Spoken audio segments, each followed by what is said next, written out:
کا اس کا مطلب کہ وہ ایسا استعمال جو انسان کے روزے کو بھی بے نور کر دے، انسان کی اخلاقی اقدار کو بھی ڈی ویلیو کر دے، اس کے مورل ویلیوز کو بھی کرٹیسائز کر دے اور لوگ اس کے بارے میں بدگمانی میں مبتلا ہو جائیں، ایسا بے جا سوشل میڈیا کا استعمال درست نہیں ہے۔ البتہ خیر کے پہلو کو آگے رکھ کے بہت سے لوگ قرآن پاک آن لائن پڑھ رہے ہیں، بہت سے لوگ ہمارے ساتھ، جیسے ہم نے بھی قرآن پاک کا پورا ترجمہ تفسیر آن لائن رکھا ہے، لوگ اس کے ساتھ جڑے ہیں، کویسچن کرتے ہیں دین کے معاملات۔ بہت سے لوگ ایسے ہی جگہ پہ بیٹھے ہیں جو ہمارے ساتھ رابطے میں ہیں بیرون ملک میں، جہاں دور دور تک کوئی ایک مسلمان ان کو بتانے والا نہیں، لیکن وہ سوشل میڈیا کے ذریعے قرآن بھی پڑھ رہے ہیں، دین کی باتیں بھی سیکھ رہے ہیں۔ اگر تو اس طرح کا استعمال ہو تو یہ بہتر ہے، مطلب جہاں پر نیگیٹو چیزیں ہیں وہاں پر پوزیٹیو بھی اس کا حصہ ہیں۔ ہاں بالکل، تو لہذا جہاں تک پوزیٹیوٹی کی بات ہے تو اس کی تو داری بات ہے، ہمیں ہر لحاظ سے تعریف بھی کرنی چاہیے اور ان کو ہم یعنی مولانا صاحب ہم کہہ سکتے ہیں کہ انسان کی سوچ جو ہے اگر وہ مثبت ہو تو اس سے زیادہ کوئی نیکی نہیں، لیکن اگر وہ منفی ہو تو اس سے بڑا شر نہیں، ہم یہ کہہ سکتے ہیں۔ بالکل، وہ خیر اور شر کا پہلو ہر جگہ پایا جاتا ہے نا، ایسے ہی سوشل میڈیا کے استعمال میں ہے۔ سوشل میڈیا کے میں نے جس نے بتایا نا، آج سائبریری کے ساتھ یا لوگ بہت سے جس میں پہلے لائبریری یوز کرتے تھے تو آج اس کی جگہ آن لائن بکس ہمارے پاس موجود ہیں۔ بہت سے لوگ ہم سے سوال کر رہے ہیں جی ہم آن لائن قرآن کی تلاوت دفتر میں بیٹھ کے کر لیتے ہیں، ہم دین کی کتابیں اور بہت سی ایسی چیزیں، جیسے ایک آیت اور حدیث آپ سرچ کرنا چاہتے ہیں، پہلے آپ کو کتاب ڈھونڈنا پڑتی تھی، پھر اس میں سے آج آپ مختلف جو ہیں ایپس کے ذریعے ایک سیکنڈ سے پہلے حدیث کو ڈھونڈ لیتے ہیں، آیات کو ڈھونڈ لیتے ہیں،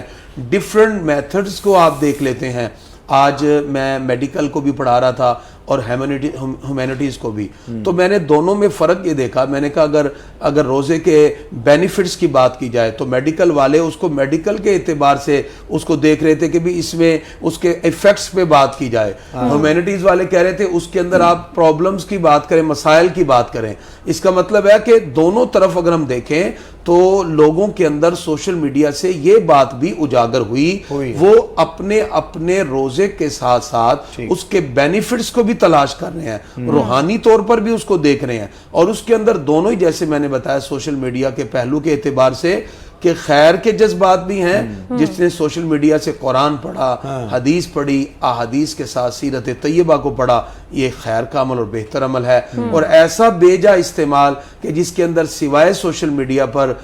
لغو باتیں اور فضول معاملات۔ لیکن اس کے ساتھ صاحب تھوڑی سی آپ یہ بھی وضاحت کر دینا کہ روزہ دار پر اثرات پھر اس کے کوئی ہوتے ہیں روزہ رکھنے والے؟ بالکل، اور تنقید جو کی جاتی ہے، بے جا تنقید، جس سے کسی کی دل آزاری ہو تو یہ گناہ کے زمرے میں نہیں آتا۔ ہاں دیکھیں، بات روزے کی حالت میں اگر کسی نے کوئی پوسٹ کی ہے تو اگر تو ہم سمجھتے ہیں کہ ہم اس کے اندر اس کو بہتر انداز میں جواب دے سکیں تو ظاہری بات ہے تو ہمیں بہتر انداز میں جواب دینا چاہیے۔ اور قرآن کا فلسفہ بھی یہ ہے، یا ایھا الذین آمنوا ان جاءکم فاسق بنبأ فتبینوا، اللہ نے سورہ حجرات میں ارشاد فرمایا اگر کوئی شخص آپ کے پاس بات لائے فتبینوا تو پہلے اس کی تحقیق کرو۔ اسلام نے سرچ اور ریسرچ کا تصور پیش کیا، اور یہ تحقیق اور اس کے اوپر مزید جو تحقیق کا تصور ہے یہ ہے اسلام کا طر امتیاز۔ تو اس لیے ہمیں اس اعتبار سے اگر کسی مقام پر کوئی قرآن و سنت کے معاملے میں تحقیق کرتا ہے یا اس کو دیکھ رہا ہے تو اس کی ہمیں حوصلہ افزائی کرنی چاہیے۔ اور وہ لوگ جو بے جا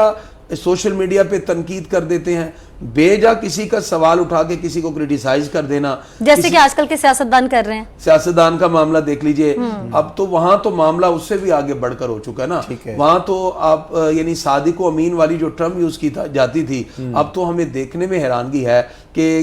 آج سے چند دن پہلے جو ایک جملہ کسی کے لیے بولا جا رہا ہے، پھر وہ چند دنوں کے بعد روٹ کر پھر وہ دوسری طرف، وہاں تو ایک عجیب سی کشمکش کی صورتحال ہے۔ کیونکہ مولانا صاحب روزے تو وہ مسلمان بھی رکھ رہے ہیں جو سیاستدان ہیں، لیکن سیاست پہ بیٹھے ہوئے وہ ٹویٹ کر رہے ہیں کہ ایک دوسرے کے کردار پہ کیچڑ اچھال رہے ہیں، تو یہ کتنا حد تک گناہ ہے یہ بتائیے۔ دیکھیں جی، کسی کی ذات کو کرٹیسائز کرنا، کسی پر کیچڑ اچھالنا، حدیث میں آتا ہے نبی کریم صلی اللہ علیہ وسلم نے ارشاد فرمایا، جب پوچھا گیا یا رسول اللہ صلی اللہ علیہ وسلم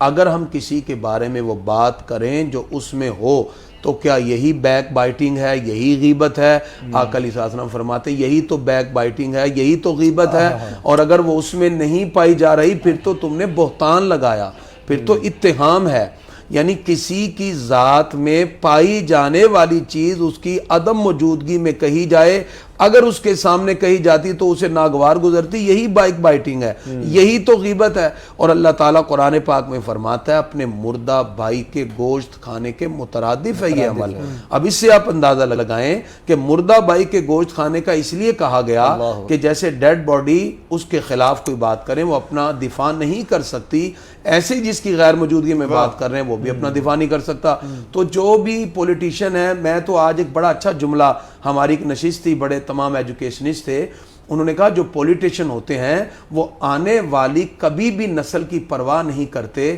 جو ہمیشہ لیڈر ہوتا ہے وہ والی نسلوں کو بھی سنوار دیتا ہے۔ یہ جملہ آپ کے لیے کسی ایک پارٹی کے لیے تو نہیں اسپیشل؟ نہیں، پارٹی کے لیے اوورآل میں کہہ رہا ہوں کہ جو ریلیجس پوائنٹ کے ساتھ ہمارے بہت سے رہنما ہیں جو دین کی خدمت کر رہے ہیں یا دین کے حوالے سے، وہ آنے والی نسلوں کا بھی خیال رکھتے ہیں۔ لیکن آپ جو کامیاب قومیں گزری ہیں، اگر ہم تاریخ میں دیکھیں، انہوں نے اپنی آنے والی نسلوں کے لیے اپنی اپنی قربانیاں دے دیں تاکہ ہماری آنے والی نسل سے ہمیں سکھ کا ساتھ مل سکے۔ ہم آنے والی نسل کو کیا پیغام دیں گے؟ آج کا پولیٹیشن تو ایک دوسرے کے دستوں گریبان ہو گیا۔ اب جب ایک دوسرے کی ذات پر اس طرح کریٹیسائز کیا جا رہا ہے تو آج آنے والی نسل کے لیے ہمیں کیا پیغام دیا؟ ڈاکٹر صاحب ایک اور چیز ہے، یہ بتائیے کہ آپ نے بات کی کہ علماء کے حوالے سے، سیاستدانوں کے حوالے سے، سوشل میڈیا پہ ایک چیز یہ بھی دیکھیے گی کہ نوجوان ہماری اس یوتھ کا، پاکستان میں یوتھ بہت زیادہ ہے، ہماری یوتھ ڈی ٹریک ہوتی ہے کہ کچھ جو ہیں محراب ممبر سے جڑے لوگ، کچھ بظاہر جڑے لوگ جو ہیں وہ سوشل میڈیا پہ آتے ہیں، کچھ 30 دن کے اسکالر آ جاتے ہیں، کچھ 6 ماہ کے اسکالر آتے ہیں، آپ نے دیکھا سیشن چلتے ہیں 3 ماہ کے، تو وہ آ کے مختلف وہ احادیث بیان کرتے ہیں کہ یہ حدیث صحیح ہے، یہ ضعیف ہے۔ اب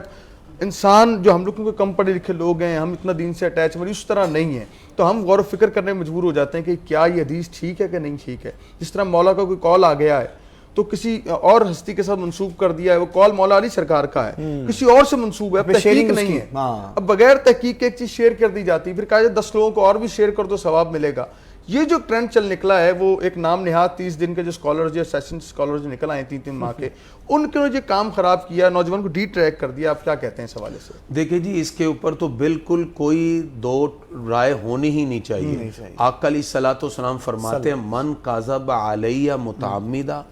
جس نے مجھ پر جان بوجھ کر جھوٹ باندھا فلیتبوأ مقعدہ من النار، وہ اپنا ٹھکانہ جہنم میں بنا۔ لہذا جو روایتی موضوع ہے، جو خود گھڑ دی گئی ہے، کیونکہ اسلام تو خوبصورت دین ہے جس میں ہر بات سورسز کے ساتھ ہوتی ہے، ہم تو سند کے بغیر کسی حدیث کو قبول ہی نہیں کرتے۔ تو جس وقت ہمارے پاس معیار ہے اور معیار بھی ہمارے پاس بالکل کڑا ہے، تو اس میں میں یہ چاہوں گا کہ سوشل میڈیا پر بھی گورنمنٹ کو چاہیے، جہاں باقی اداروں پر ان کی نظر ہے، سوشل میڈیا پر بھی ان کی نظر ہونی چاہیے کہ یہاں بنانے والا کوئی بھی اگر شخص اگر اپنا چینل بنا لیتا ہے یوٹیوب پر، اس کا کیا معیار ہے، اس کی کوالیفیکیشن کیا ہے۔ ہم جب یہ چیز دیکھتے ہیں کہ ہر بندہ آ کے اپنی بات کر رہا ہے اور اس کا کوئی معیار نہ رہا اور اس کے اندر کوئی حقیقت، اس کی ایتھینٹکسٹی کا جب کوئی معیار نہ رہے گا تو پھر جس کی لاٹھی اس کی بھینس والا معاملہ ہوگا۔ جب معیار دیکھیں گے تو پھر تو تمام یوٹیوب چینلز بند ہو جائیں گے، پھر تو کچھ نہیں۔ اس میں جو پڑھے لکھے لوگ بھی ہیں ان کا بڑا اچھا کام ہے، ریسرچ اور تحقیق پہ بڑا اچھا کام ہے، ادبی لوگ ہیں، تحقیق کے بڑے اچھے اچھے لوگ ہیں، اور ان کو پھر اگر لوگ سنیں گے تو اس سے آنے والی نسل کو بھی فائدہ ہوگا۔ دیکھیں میں آپ کو یہاں چھوٹی سی بات کہوں، ہمارے یہاں یوٹیوب چینل یا باقی جگہ پر ٹیچنگ تو ہو رہی ہے، لرننگ نہیں ہو رہی۔ صحیح پرابلم یہ ہے ہم نے سب نے ٹیچنگ پہ زور لگایا ہوا ہے، یہ بتا دیں، لرننگ ہم نے کتنی کی ہے؟ دنیا کی کامیاب ترین لوگ جو ہیں جن کی صفوں میں اگر ہم شامل ہونا چاہیں، آپ پوری دنیا کے سسٹم کو پڑھیں، ہم نے ایجوکیشن سسٹم کو پڑھا، ان کے کریکلم کو جب ڈیپلی دیکھا تو ہم نے وہاں ایک چیز خاص طور پہ دیکھی، ان میں ٹیچنگ کے ساتھ لرننگ بھی ہے۔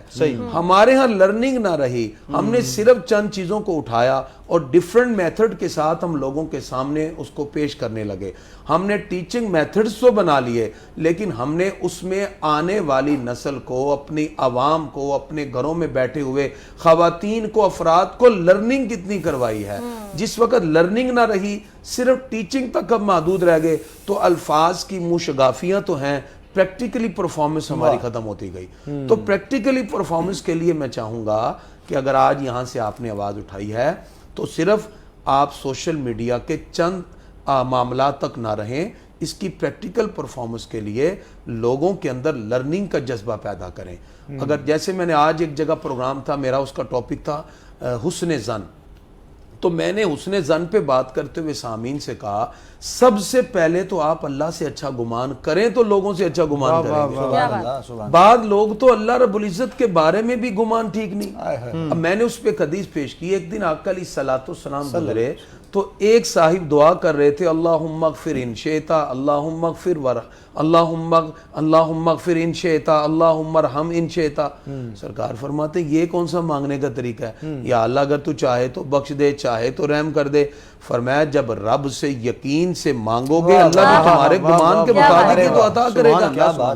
تو جب سب سے پہلے تو ہمیں اپنا گمان اپنے رب کے بارے میں ٹھیک کرنا ہے. جب ہمارا اللہ کے بارگاہ میں یہ گمان ہوگا تو پھر انڈرسٹوڈ ہمارا مخلوق خدا کے لیے بھی گمان بہتر ہوگا. بے شک اللہ کو تسلیم کرنا ہے, تحقیق کرنا ہمارا کام نہیں ہے. جی جی بالکل تسلیم, ظاہری بات ہے. الذین یؤمنون بالغیب, مومن تو کہتے ہی اسے ہیں جو بن دیکھے ایمان لائے. اور ایمان کا کرائیٹیریا ہی ہمارے پاس یہ ہے کہ ہم نے تو بن دیکھے, چونکہ ہم تو مومن ہیں. مسلمان کا ایمان اتنا مضبوط ہے اسے اپنی آنکھ سے دیکھی چیز پر اتنا اعتماد نہیں جتنا اپنے پروردگار کے فرمان پہ اعتماد ہے. اللہ نے فرمایا روزہ فَإِنَّهُ لِي وَأَنَا أَجْزِي بِهِ, روزہ میرے لیے ہے, اس کی جزا میں دوں گا. آج بھوک ہے, پیاس ہے, کچھ بھی ہے, بند کمرے میں بندہ کھانے پینے کے لیے تیار نہیں, اس کا یہ اسٹرانگ بلیو ہے کہ میرا رب مجھے اس کی جزا عطا فرمائے گا. یہی تو ایمان ہے کہ جس کے اندر ہم اپنی آنکھ سے دیکھی چیز پر اتنا اعتماد نہیں کر رہے جتنا اپنے پروردگار کے فرمان پہ اعتماد کرتے ہوئے ہم روزے کی کیفیات سے گزر رہے ہیں. تو اس لیے میں اس پروگرام کے توسط سے یہی عرض کروں گا کہ سوشل میڈیا کے وہ تمام کے تمام جتنے بھی پلیٹ فارم جہاں سے آپ والی بات کے ایسی باتوں کو عام کیا جاتا ہے کہ جہاں اس کا کوئی معیار نہیں, ایتھینٹک بات نہیں, صرف اور صرف اپنے چینلز بنانے کے بعد اپنے سبسکرائبر کو بڑھانے کے لیے ڈیفرنٹ لوگ فور یو پہ آنے کے لیے اور ڈیفرنٹ جو ہیں وہ پلیٹ فارم یوز کر کے لوگوں کے اندر. مجھے ایک صاحب نے کہا جی فلاں شخص نے یہ بات کہہ دی ہے. میں نے کہا آپ نے یہ اس لیے کہا ہے کہ آپ نے دیکھی اور آپ لوگ دیکھیں گے, وہ صرف سبسکرائبر بڑھانے کے لیے ہے اور اس کے علاوہ کچھ نہیں ہے. ایک اور بات ہے سوشل میڈیا کا, جو ہمارا موضوع ہے ایک عذاب, ٹک ٹاک جو ہے نا ایک وہ صورت میں ایک عذاب مسلط ہوا ہے ہم پہ, ہم بات کریں گے ٹک ٹاک سٹارز کہتے ہیں. ٹرولنگ نہیں کریں گے لیکن ہمیں شروع ہو جائیں گے, شروع ہو جائیں گے. ٹھیک ہے, وہ بیسیکلی ایک عذاب شروع ہو گیا. اس میں کیا جی لکھا جاتا ہے یہ فلاں صاحب آ رہے ہیں بیان کے لیے, یہ ٹک ٹاک پہ بہت مشہور ہیں, یہ مولانا صاحب وہاں بہت آتے ہیں. اب کچھ مولانا کی شہرت ٹک ٹاک پر ہے کہ مسجد میں بیٹھ کر مذاق بھی کرنا, انہوں نے